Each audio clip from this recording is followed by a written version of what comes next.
அன்பு உறவுகளுக்கு இனிய வணக்கங்கள். இன்றைய பதிவுல மிதுனராசி அன்பர்களுக்கான குரு பெயர்ச்சி பலன்களை தான் பார்க்க போறோம். குரு பகவான் வரும் 2025 மே மாதம் 14ஆம் தேதி புதன்கிழமை அன்னைக்கு ரிஷபத்திலிருந்து மிதுனத்துக்கு, அதாவது மிருகசுரிஷம் 3ஆம் பாதத்துக்கு பயிற்சியாக போறார். கிட்டத்தட்ட ஓராண்டு காலகட்டத்துக்கு இந்த மிதுன ராசியில குரு பகவான் சஞ்சாரம் செய்ய போறார். இந்த ஓராண்டுல 118 நாட்களுக்கு வக்ரகதியில சஞ்சாரம் செய்வார். இந்த ஓராண்டு உங்க ராசிக்கு குரு பகவான் என்ன மாதிரியான பலன்களை கொடுக்க போறார், உங்க வாழ்க்கையில என்னென்ன மாதிரியான மாற்றங்கள் நிகழ போதுங்கிறத இந்த பதிவுல தெளிவாகவும் விரிவாகவும் பார்க்க போறோம். நிறைய பயனுள்ள தகவல்கள் இந்த வீடியோல உங்க ராசிக்கு கொடுத்திருக்கோம். கொஞ்சம் கூட வீடியோவை ஸ்கிப் பண்ணாம முடிஞ்ச வரைக்கும் முழுமையா பார்க்க முயற்சி செய்யுங்க. வீடியோல கொடுக்கப்பட்டிருக்க பலன்கள் ஆண் பெண் இருப்பாளருக்கும் பொருந்தக்கூடிய பலன்கள்.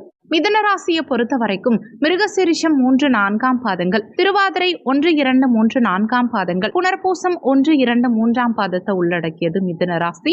மிதுன ராசிக்கு அதிபதி புதன் பகவான். மிதுன ராசி அன்பர்களுக்கு குரு பகவான் 12ஆம் பாவகத்திலிருந்து பயிற்சியாகி ஜன்ம ராசியில சஞ்சாரம் செய்ய போறார். குருவுக்கு மிதுனம் பகை வீடு இருந்தாலும் குரு இயற்கை சுபர். அதுவும் குரு நமக்கு 7 மற்றும் 10ஆம் இடத்துக்கு அதிபதி. பொதுவா லக்னத்துல 1ஆம் இடத்துல குரு வந்தமர்வது வலிமையான அமைப்பா இருந்தாலும் கோச்சாரத்துல ஜென்மத்துல குரு இருக்கிறது நிறைய யோசனை, அலைச்சல்கள், இடமாற்றம், ஊர் மாற்றம், பதவி மாற்றம், இந்த மாதிரி விஷயங்களை ஏற்படுத்தும். கொஞ்சம் பிரஷரான மைண்ட் செட் கொடுக்கும். அதிகமா யோசிக்கிற மாதிரி நிலை இருக்கும். எந்த ஒரு விஷயத்தையும் ரொம்ப டீப்பா ஆழமா யோசிப்பீங்க.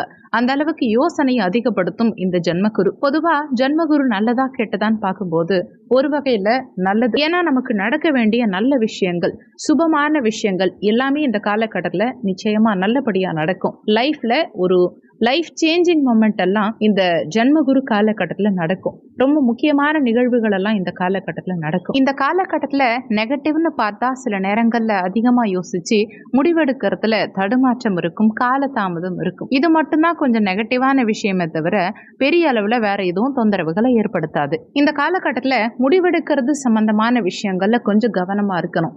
முடிவை காலம் தாழ்த்தியும் எடுக்க கூடாது. அவசரமா டக்கு டக்குன்னு முடிவு எடுக்க கூடாது. முடிவை மாத்திக்கவும் கூடாது. ஏன்னா இந்த நேரத்துல ஒரு முடிவெடுப்போம், அதுல ஒரு மாற்றம் இருக்கும். டக்குன்னு சேஞ்ச் பண்ணுவோம், அந்த முடிவை சேஞ்ச் பண்ணுவோம். அந்த ஒரு குணத்தை இந்த நேரத்துல நம்ம கொஞ்சம் கண்ட்ரோல் பண்ணணும். டீப்பாவும் சிந்திக்கணும், அதே சமயத்துல சரியான முடிவையும் நம்ம எடுக்கணும். அந்த ஒரு விஷயத்த மட்டும் இந்த காலகட்டத்தில் ஃபோக்கஸ் பண்ணா போதும். அதே மாதிரி 7, 10 ஜென்மஸ்தானத்துல இருக்கிறது கூட்டு தொழில் சம்பந்தமான சிந்தனையை கொடுக்கும். கூட்டு தொழில் பண்ணலாமா, பார்ட்னர்ஷிப் போட்டு பிசினஸ் ஏதாவது பண்ணலாமா அப்படிங்கிற சிந்தனையை கொடுக்கும். தொழில் உத்தியோகம் சார்ந்த சிந்தனையை மிகச்சிறப்பாக கொடுக்கும். உங்க தொழிலை எப்படியெல்லாம் விரிவுபடுத்தலாம், எந்த மாதிரி போனா பொருளாதாரம் பெருகும், எந்த மாதிரி டெக்னிக் யூஸ் பண்றது, இந்த பிசினஸ் பண்ணலாமா அந்த பிசினஸ் பண்ணலாமா அப்படிங்கிற மாதிரியான அந்த தொழில் சிந்தனை ஓட்டத்தை அதிகமாக கொடுக்கும். உத்தியோகம் சார்ந்த விஷயங்களை பொறுத்த வரைக்கும் அவங்க கொடுக்குற ஹெவியான டாஸ்கை எல்லாம் நம்ம எப்படி ஷார்ட்கட்ல போய் முடிக்கிறது, ஹார்ட் ஒர்க் பண்ணாம எப்படி ஸ்மார்ட் ஒர்க் பண்றது அப்படிங்கிற மாதிரி அந்த புத்தி சாதுரியத்தை இந்த ஜென்ம குரு கொடுக்கும். இதெல்லாம் நமக்கு நல்லதுதான். ஜென்மத்துல குரு வந்தா பொருளாதாரத்தை நம்ம சில நேரங்கள்ல கண்ட்ரோல் இல்லாம செலவு பண்றதுக்கு வாய்ப்பு உண்டு. பொருளாதாரம் சார்ந்த விஷயங்கள்ல கண்ட்ரோல் அவசியம் தேவை. இந்த காலகட்டத்துல பொருளாதார அபிவிருத்தி நிச்சயமா இருக்கும். ஏன்னா ஜீவனஸ்தானத்துல ஏற்கனவே சனி பகவான், குரு பாக்கியஸ்தானத்தை பார்ப்பார். ராகு பாக்கியஸ்தானத்துல இருந்தாலுமே பெருசா பிரச்சனை இல்லை. ஏன்னா குருவுடைய பார்வை எங்க பதியுது. கண்ட்ரோல் இல்லாம பொருளாதாரத்தை விரயம் பண்றதுக்கு வாய்ப்பு உண்டு. அதனால அதுல மட்டும் கொஞ்சம் கவனம் எடுத்துக்கோங்க. எந்தெந்த விஷயங்களுக்கு ஷெட்யூல் பண்றோமோ அந்த விஷயங்களை மட்டும் மேற்கொள்வது நல்லது. ஏன்னா இந்த காலகட்டத்தில் நம்ம போடுற ஷெட்யூல் வேற மாதிரி இருக்கும், நம்ம செய்யற விஷயம் வேற மாதிரி இருக்கும். அதனால பொருளாதாரத்தை கரெக்டாக ஹேண்டில் பண்ண கற்றுக்கணும். அது சம்பந்தமான விஷயங்கள்ல கவனம் தேவை. அடுத்து இந்த இன்வெஸ்ட்மெண்ட் சம்பந்தமான விஷயங்கள்ல கொஞ்சம் கவனமா இருக்கிறது நல்லது. ஜீவனஸ்தானத்துல சனி கொஞ்சம் ப்ரெஷர் கொடுக்கும். குறிப்பா இந்த இன்வெஸ்ட்மெண்ட் சார்ந்த விஷயங்கள்ல ஒரு மாதிரி ப்ரெஷர் கொடுக்கும். இன்வெஸ்ட்மெண்ட் பண்ணுவோம் அப்படிங்கிற மாதிரி எண்ண தூண்டல்களை கொஞ்சம் அதிகமாக கொடுக்கும். உங்களுக்கு பழக்கமில்லாத விஷயங்கள்ல, உங்களுக்கு எக்ஸ்பீரியன்ஸ் இல்லாத விஷயங்கள்ல இன்வெஸ்ட்மெண்ட் பண்ணாதீங்க. அதுல கொஞ்சம் கவனமா இருந்துக்கோங்க. உங்களுக்கு எக்ஸ்பீரியன்ஸ் இருக்குங்கிற பட்சத்துல தாராளமா பண்ணலாம். ரொம்ப சாதகமான காலகட்டம் தான். தொழிலில் இன்வெஸ்ட்மெண்ட் பண்ணலாம். தொழில் சம்பந்தமான வளர்ச்சிக்கு ஒரு சாதகமான காலகட்டம். தொழிலுக்கு அதிகமாக நீங்கள் முன்னுரிமை கொடுத்து அது சம்பந்தமான விஷயங்கள்ல நிறைய இம்ப்ரூவ்மெண்ட் அடைவீங்க. அது உங்களுக்கு எக்ஸ்பீரியன்ஸான ஒரு தொழிலாக இருக்கும் பட்சத்தில் இந்த வெற்றிங்கிறது உங்களுக்கு சிறப்பாக கிடைக்கும். எக்ஸ்பீரியன்ஸ் இல்லாத விஷயங்கள்ல ஹை இன்வெஸ்ட்மெண்ட் பண்ணாமல் கொஞ்சம் சேஃபாக ட்ராவல் பண்ணுறது நல்லது. பொருளாதாரம் சார்ந்த விஷயங்கள்ல கவனம் தேவை. தேவையில்லாத விரயங்களை குறைச்சிக்கோங்க. அடுத்து முடிவெடுக்கிறது சம்பந்தமான விஷயங்கள்ல கொஞ்சம் கான்ஷியஸா இருக்கணும். எதையுமே ரொம்ப டீப்பா யோசிச்சு ரொம்ப குழம்பக்கூடாது. ஏதாவது ஒரு பாதையை சூஸ் பண்ணி அந்த பாதையில வெற்றியடைகிற வரைக்கும் உழைக்கணும். ஒரு விஷயத்துல இறங்கிட்டு பின்வாங்கிட்டு திரும்ப இன்னொரு விஷயத்துல இறங்குறது, இந்த மாதிரி விஷயங்கள் இருக்கக்கூடாது. இதுல கொஞ்சம் கவனமா இருந்துக்கோங்க. மே மாதத்துக்கு மேல ஒரு விஷயத்துல இறங்கி பின்வாங்கி அடுத்த விஷயத்துல இறங்குவோமா அப்படிங்கிற சிந்தனை நிறைய மிதுனராசி அன்பர்களுக்கு ஏற்படும். அதனால ஒரு விஷயத்த சூஸ் பண்றீங்கன்னா அதுல வெற்றி அடைகிற வரைக்கும் முழுமையா அதுல ஈடுபடுங்க. நிச்சயமா உங்களுக்கு வெற்றி கிடைக்கும். ஜென்மஸ்தானத்துல குரு இருக்கிறதுக்கான பலன் இதெல்லாம். அடுத்து குரு அமர்ந்திருக்க இடத்தை காட்டிலும் பார்க்கும் பார்வைக்கு பலம் அதிகம். அந்த விதத்துல இந்த காலகட்டத்துல குரு பகவான் நம்ம பஞ்சமஸ்தானத்தை பார்க்கிறார், களத்திரஸ்தானத்தை பார்க்கிறார், பாக்கியஸ்தானத்தை பார்க்கிறார், 5, 7, 9ஆம் இடங்களை பார்க்கிறார். மிதுனராசி அன்பர்களுக்கு மிக முக்கியமான இடங்கள்ல குரு பகவானுடைய பார்வை பதியுது. இது ரொம்ப விசேஷம். இந்த காலகட்டங்கள்ல குழந்தை பாக்கியம் இல்லாத மிதுனராசி அன்பர்களுக்கு நிச்சயமா 100% குழந்தை பாக்கியம் இருக்கும். குழந்தை பிறப்பு சார்ந்த வகையில சுபவிரய செலவுகள் நிச்சயமா இருக்கும். குழந்தை பிறப்பு காரணமா குடும்பத்துல மகிழ்ச்சி இருக்கும். அடுத்து பிள்ளைகளுக்கு சுப காரியங்கள் செய்யறதுக்கான யோகத்தை ஏற்படுத்தும். பிள்ளைகளுக்கு ஏதோ ஒரு வகையில சுபவிரய செலவுகள் வந்து போகும். அது உங்களுக்கு மகிழ்ச்சியையும் மன நிறைவையும் ஏற்படுத்தும். நீண்ட காலமா பிள்ளைகளோட இருந்த மன வருத்தங்கள், குழப்பங்கள், கவலைகள் இதெல்லாம் டோட்டலா நிவர்த்தியாகும். பிள்ளைகள் சார்ந்த வகையில மகிழ்ச்சி உண்டாகும். பிள்ளைகளுடைய கல்வி சார்ந்த விரய செலவுகளை இப்போ ஒரு சிலர் மேற்கொள்வீங்க. அது உங்களுக்கு மகிழ்ச்சியை கொடுக்கும். பிள்ளைகளால உங்க கௌரவமும் மதிப்பும் மரியாதையும் உயரும். அடுத்து பூர்வீக சொத்து சம்பந்தமா ஏதாவது பிரச்சனைகள் இருந்தா அதெல்லாம் இப்ப சரியாகும். பூர்வீக சொத்தை விரயம் பண்ணி ஒரு சிலர் சுப மாற்றம், சுப விரயங்கள் செய்ய முயற்சி செய்வீங்க.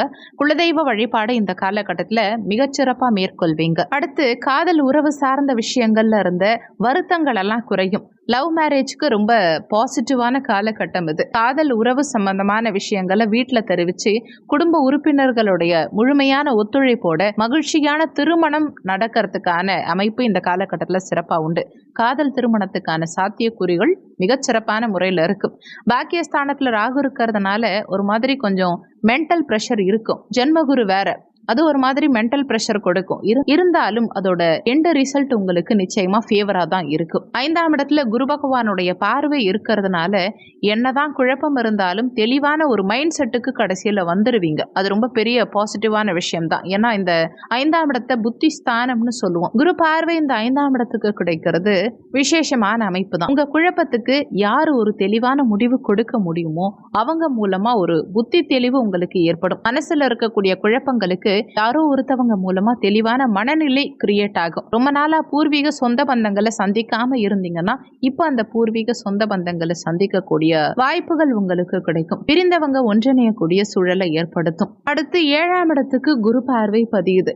யாருக்கெல்லாம் திருமணம் நடக்கலையோ அவங்களுக்கெல்லாம் திருமண முயற்சியில வெற்றியை கொடுக்கும். இந்த நேரத்துல நிறைய பேருக்கு திருமணம் நிச்சயமாகும். திருமணம் சம்பந்தமான சுபவிரய செலவுகள் கண்டிப்பா இருக்கும். நண்பர்களோட ஏற்பட்ட மன வருத்தங்கள், மனக்கவலை, குழப்பம் இது எல்லாமே நிவர்த்தியாகும். நண்பர்களால மகிழ்ச்சி உண்டாகும். புதிய நண்பர்களுடைய பழக்க வழக்கங்கள் கிடைக்கும். புதிய நண்பர்களால ஆதாயம் இருக்கும். கூட்டு தொழில இருந்த குழப்பங்கள் எல்லாம் நிவர்த்தியாகும். கூட்டு தொழில நல்ல வெற்றியும் தனலாபமும் இந்த காலகட்டத்தில் சிறப்பான முறையில கிடைக்கும்.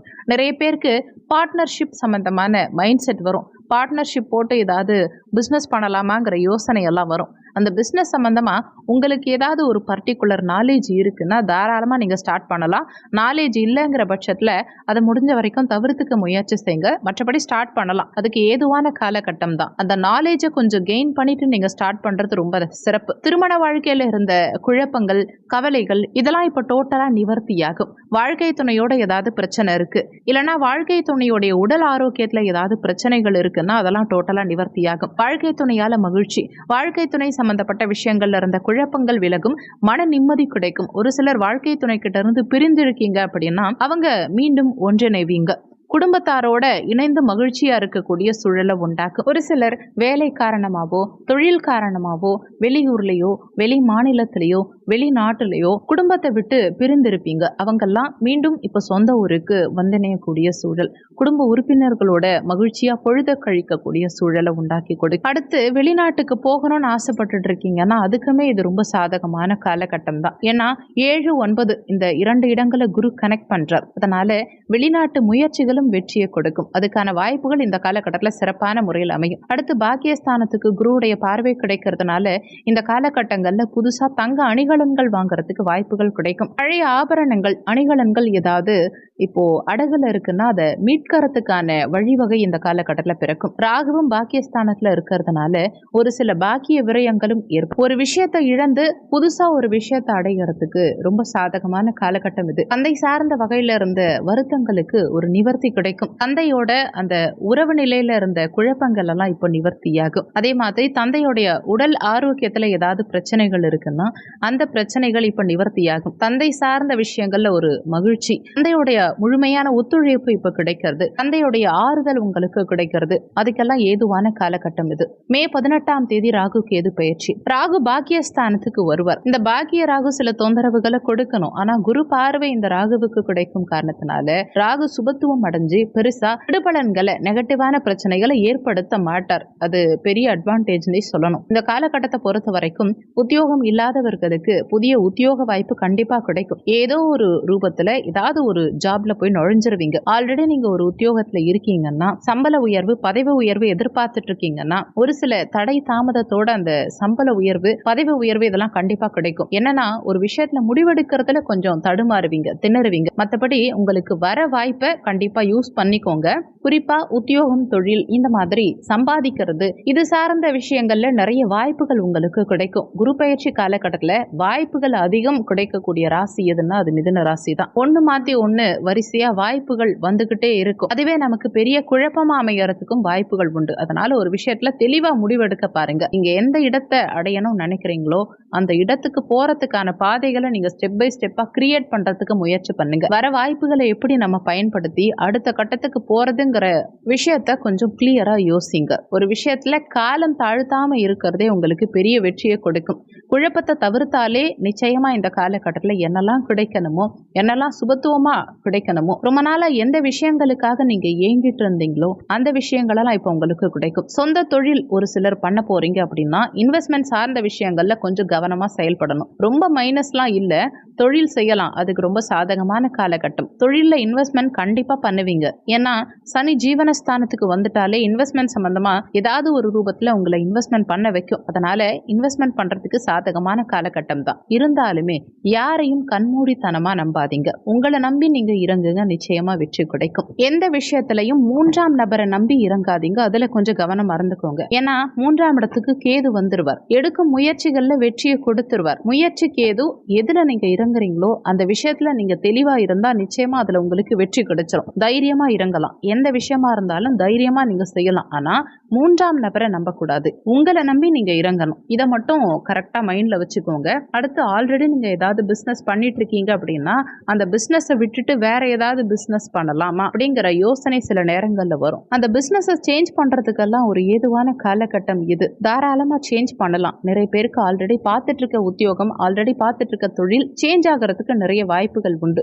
தொழில் உத்தியோக நிமித்தமா வெளியூர் வெளி மாநிலம் வெளிநாடு இதெல்லாம் போறதுக்கான வாய்ப்புகள் கிடைக்கும். ஜென்மகுரு காலகட்டத்துல சொந்த ஊர்ல இருக்க முடியாது. ஜென்ம சனி மாதிரி தான் ஆல்மோஸ்ட். நிறைய பயணங்களை கொடுக்கும், நிறைய இடப்பெயர்ச்சியை கொடுக்கும். முக்கியமா நீங்க ஒரு கவர்மெண்ட் ஸ்டாஃபா இருக்கீங்க அப்படின்னா ரொம்ப நாளா சொந்த ஊர் போறதுக்கு ஒரு டிரான்ஸ்பர் கேட்குறீங்க, கிடைக்கல அப்படின்னா இந்த காலகட்டங்கள்ல முயற்சி பண்ணீங்கன்னா அந்த வாய்ப்பு கண்டிப்பா கிடைக்கும். அந்த டிரான்ஸ்பர் உங்களுக்கு சாதகமா இருக்கிறதுக்கும் வாய்ப்புகள் உண்டு. ஓவராலா தொழில் உத்தியோகத்தை பொறுத்த வரைக்கும் நிச்சயமா மாற்றம் இருக்கும். அந்த மாற்றம் உங்களுக்கு சாதகமான மாற்றமா இருக்கும். ஓவராலா இந்த குரு பயிற்சியை பொறுத்த வரைக்கும் மிதுன ராசிக்கு பெருசா நெகட்டிவ் எதுவும் இல்ல. சிந்தனை தெளிவை மட்டும் நீங்க கூர்மைப்படுத்திக்கிறது நல்லது. மற்றபடி பெருசா நெகட்டிவ் எதுவும் இல்ல. சனியுடைய பார்வை 7ஆம் இடத்துக்கு கிடைக்கிறதுனால வயிறு சம்பந்தமான விஷயங்கள்ல கொஞ்சம் கவனமா இருந்துக்கோங்க. சாப்பிடுற உணவு சார்ந்த விஷயங்கள்ல கொஞ்சம் கவனமா இருந்துக்கோங்க. மற்றபடி பெருசா நெகட்டிவ் எதுவும் இருக்காது. இப்ப நீங்க என்ன விஷயங்களை நினைக்கிறீங்களோ அதை செயல்படுத்தலாம். அதை செய்யறதுக்கான ஒரு இனம் புரியாத பலம் ஆட்டோமேட்டிக்கா நேச்சுரலா இப்ப பிறக்க ஆரம்பிக்கும். லைஃப் அடுத்த கட்டத்துக்கு எடுத்துட்டு போறதுக்கான ஒரு நல்ல மூமெண்ட்ஸ் எல்லாம் இப்போ கிரியேட் ஆகும். அதை கரெக்டா யூஸ் பண்ணி குழப்பம் இல்லாம சரியா உங்க பாதையை யூகிச்சு பயணிச்சிங்கன்னா நிச்சயமா இந்த காலகட்டங்கள்ல நற்பலன்களை அதிகம் எதிர்பார்க்கலாம். மேலும் இந்த ஜென்மகுரு காலகட்டத்துல பிரச்சனைகள் இல்லாம இருக்க நல்ல ஒரு ரெமெடி, நல்ல ஒரு பரிகாரம் எதுன்னா நிறைய மெடிடேஷன் பண்றது. நல்லா மூச்சு இழுத்து வெளியில விடுங்க. தினமும் 10 நிமிஷம் நல்லா மெடிடேஷன் பண்ணுங்க. இது உங்களுக்கு ஒரு சிந்தனை தெளிவை, உங்க மைண்டை நல்ல ஷார்ப்பா மாற்றும். ஜென்மகுரு ஆரம்பிச்சுட்டாலே மெடிடேஷன் பண்ணா உங்களுக்கு இருக்கும் பிரச்சனைகள் எல்லாம் டோட்டலா விலகும். நல்லா மெடிடேஷன் பண்ணுங்க. உங்க இஷ்ட தெய்வத்தை வணங்கிக்கங்க. தெய்வ வழிபாட்டு மேல உங்களுக்கு ஆழ்ந்த நம்பிக்கை இருக்கு அப்படின்னா உங்க இஷ்ட தெய்வத்தை வணங்குங்க. முடிஞ்சா ஆலங்குடியில் இருக்கும் குருஸ்தலத்துக்கு போயிட்டு வர முடிஞ்சா போயிட்டு வாங்க. அது உங்களுக்கு நல்ல சிந்தனை தெளிவை கொடுக்கும். ரொம்ப ரிஸ்க் எடுத்து போகணுங்கிற அவசியம் கிடையாது. தெய்வ வழிபாடு நீங்க எங்க இருந்து பண்ணாலும் அந்த தெய்வத்தினுடைய அனுகிரகம் உங்களுக்கு கிடைக்கும். மனசுல எந்த ஒரு மாசும் இல்லாம, எந்த ஒரு கரையும் இல்லாம நீங்க எந்த தெய்வத்தை வணங்கினாலும் அது உங்களுக்கு கை கொடுக்கும். அதனால முடிஞ்சவங்க குருஸ்தலத்துக்கு போயிட்டு வாங்க. அப்படி இல்லைன்னா தினமும் வீட்டில் நல்லா மெடிடேஷன் பண்ணுங்க. அதுவே போதுமானது. அதுவே உங்களுக்கு நல்ல சிந்தனை தெளிவை கொடுத்துரும். வீடியோவில் சொல்லப்பட்டிருக்க பலன்கள் கோச்சார பலன்கள். இது வெறும் 20% தான் யாருக்கா இருந்தாலும் ஒர்க் பண்ணும். மீதி 80% உங்க சுயஜாதகப்படி உங்களுக்கு என்ன தசாபுத்தி நடக்குதோ அந்த தசாநாதனும் புத்திநாதனும் எப்படி சஞ்சாரம் செஞ்சுட்டு இருக்காங்க உங்க சுயஜாதகத்துல, அதுக்கேற்பதான் பலன்கள் பெருவாரியா உங்க வாழ்க்கையில நடக்கும். இந்த வீடியோல உங்களுக்கு ஏதாவது சந்தேகம் இருந்தா கீழே இருக்க கமெண்ட் செக்ஷன் சொல்லுங்க. நன்றி. மற்றும் ஒரு நல்ல பதிவோடு மீண்டும் உங்களை சந்திக்கிறோம்.